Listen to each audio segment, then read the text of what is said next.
Good day, internet folks. I think one of the most important drinks in the world is coffee, and I'm not saying it because I'm a coffee addict or I have the tendency to drink coffee every 5 seconds, even now when I have to pause this video and go back and drink coffee.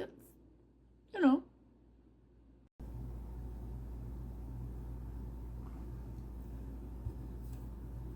Or maybe it is because I'm a coffee addict. But the most important part is I do not know when, where it started, and why. All I can remember is it's very hard for me to pinpoint a reason and a timeline that all this happened.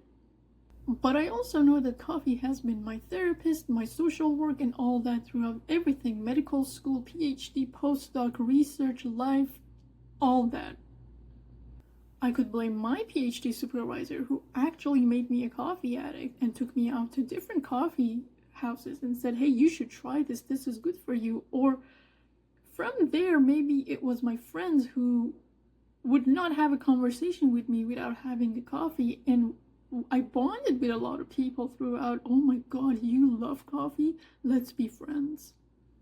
Or if I were to go back, I would blame my mother, who be one of the many first people who would drink the blackest coffee in the world, and she would sit there and enjoy the black coffee, and you would think, oh my god, she has superpowers.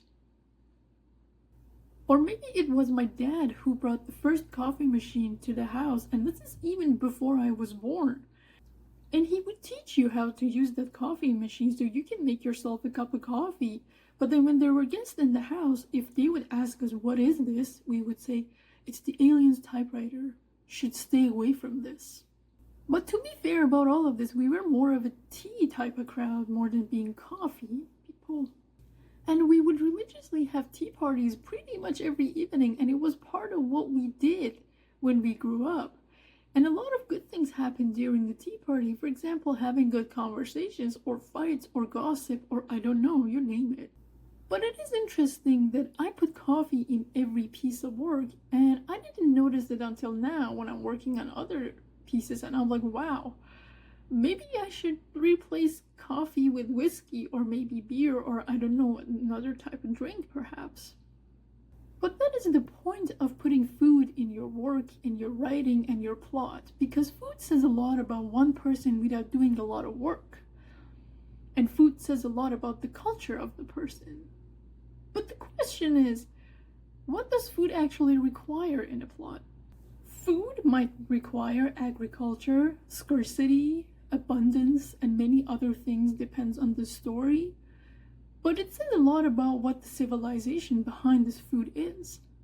And the best part of using food and drinks in your work is that you can have your characters actually sit down and have a conversation without them doing anything.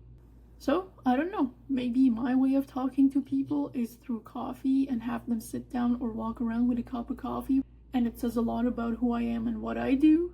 But the bottom line is, if you guys are having a cup of coffee today, or maybe 2, or maybe 3, I hope you enjoy it.